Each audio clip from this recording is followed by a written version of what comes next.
welcome to another episode of Healthy You, brought to you by Food Farm and Comfort. My name is Zizi Oluchi, and today in the studio we have a special guest, Miss Oviad Phoebe, CEO Beauty by Phoebe Cosmetics, and she's going to be talking to us about how to know her skin type in relation to choosing the skincare product. Hi Phoebe, Hello. how have you been? Well. Thank you so much for joining us on the show It's today. my pleasure. All right, so now on to the question part. So the first question I have for you today is: I feel that so many of us out there don't even know our various skin types. So can you take us through the different type of skins that we have? Okay, I agree with you. A lot of us don't actually know Yeah, our exactly. various skin types. So based on what products to use, we have basically 4 types of skin. The first would be the normal skin, the normal healthy skin, and this skin is just perfect. It has the right amount of everything. Has the right amount of moisture.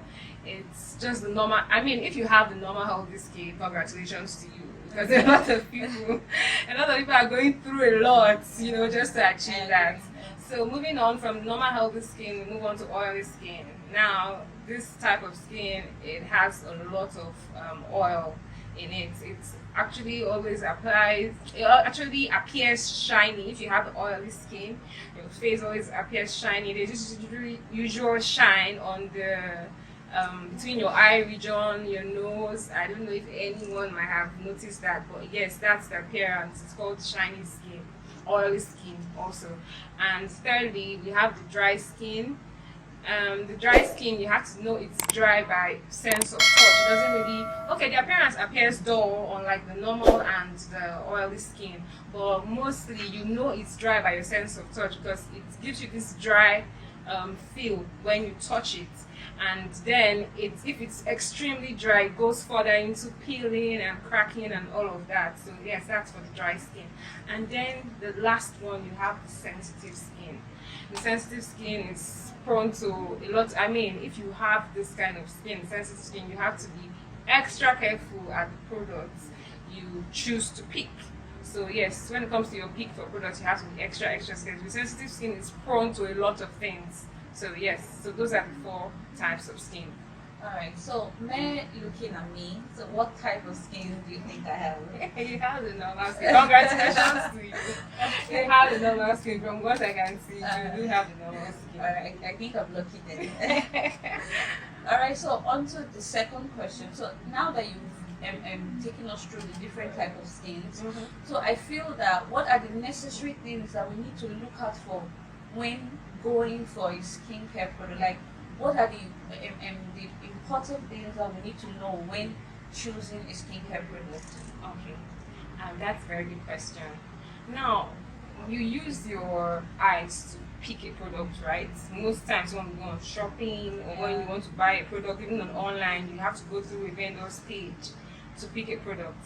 Now, if you're shopping, you need to look out for the labels of that brand, because some brand actually states what a particular product you are buying is for. They say, suitable for all skin types.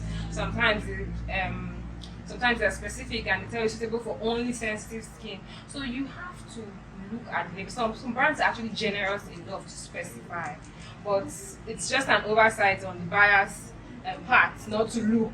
So sometimes you have to look. I urge you to look at a product you want to buy. Then secondly, it's always better to go organic. Yes, with going organic, a very huge part of your problem or your worries is solved for trying to choose a product. Go organic. Stop with the funny chemicals. Stop with the harsh mixtures you use. Just go organic. Look for organic brands around. You can try Beauty by Phoebe Cosmetics. We're organic. So yes, go organic. It saves you a lot. And for example, a face toner, right? Many brands, they have alcohol in their face toner, and it's not good. Whether you have the normal skin, which is the blessed skin, or you have oily, or you have sensitive, or you have dry skin, alcohol is not good for your skin at all. So that is a good reason you need to go organic. So when you are shopping for a face cleanser next time, please look at the label. If you see alcohol, please skip that particular brand. So that's it. You have to try. With you going organic, a very good percent of choosing a very good percent of your chances of choosing a bad product is solved. So yes, that's my advice for you. Also look at the expiry dates. Yes, so those are little things that people actually don't see. Try as much as possible to look. Try as much as possible to ask questions. And yes, that's on it. Thank you. Okay, so do all skincare products work for all skin type? Like, would you like, with your knowledge of skin and you being a beauty cosmetic, so do you think that all skincare products, do you think it works for all skin type? All skincare products, almost all organic skincare products work for all skin types.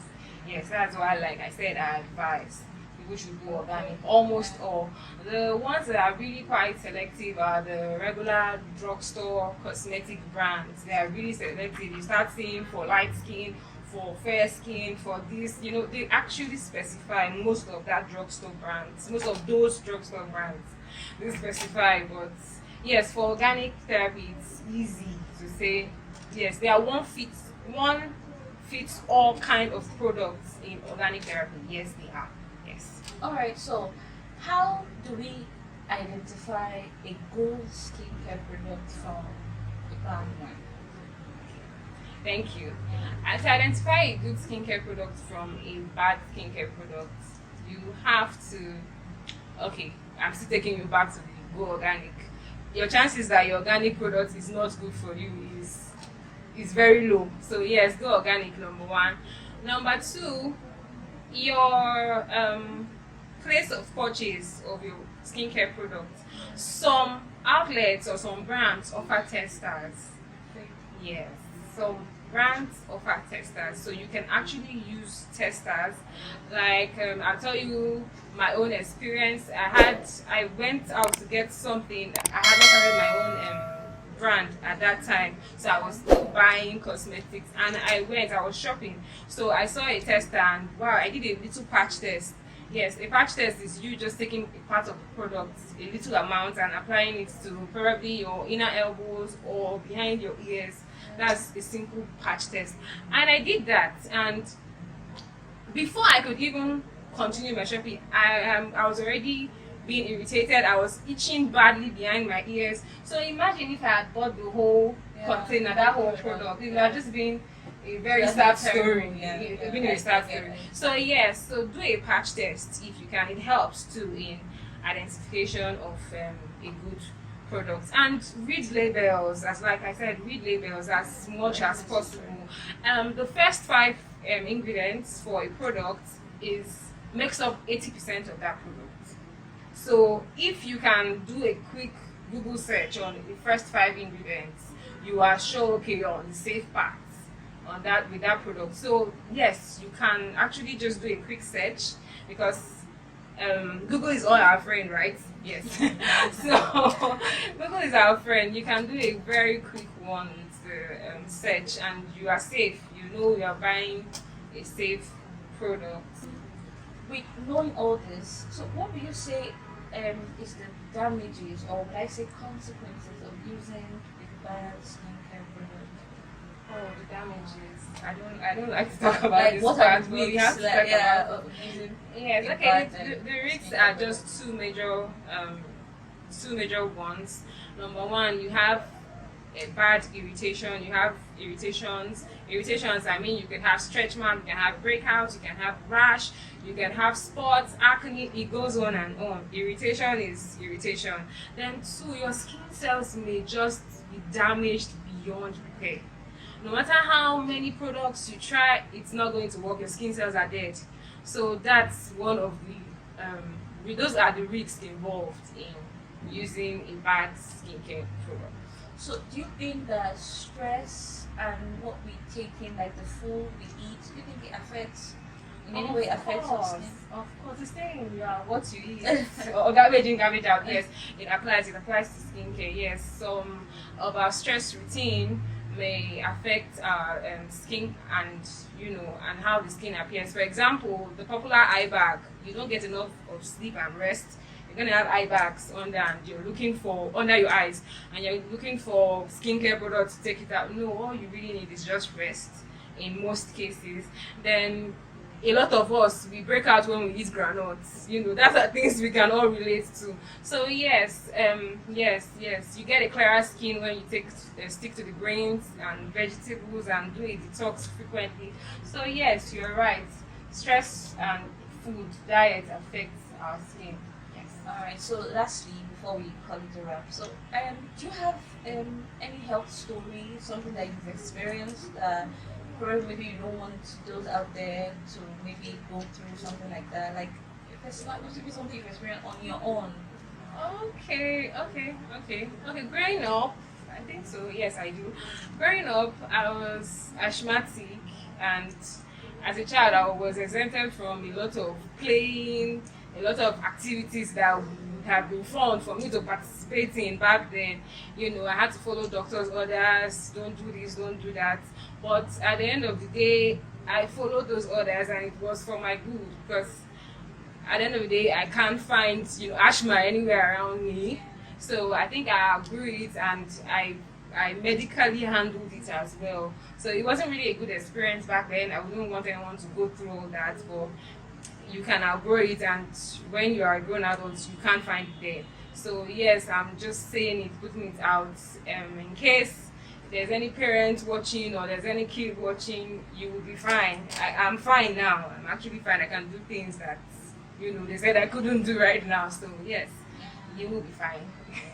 Alright, so thank you so much for your time, and thank you for the knowledge. At least I know that I've been educated, and I hope that people out there too have had like lots of knowledge about the skin product. So guys, there you have it. Now you know your skin type, now you know the kind of products to use and what you shouldn't use. So I believe that we've all been educated, and we've come to the end of today's show. So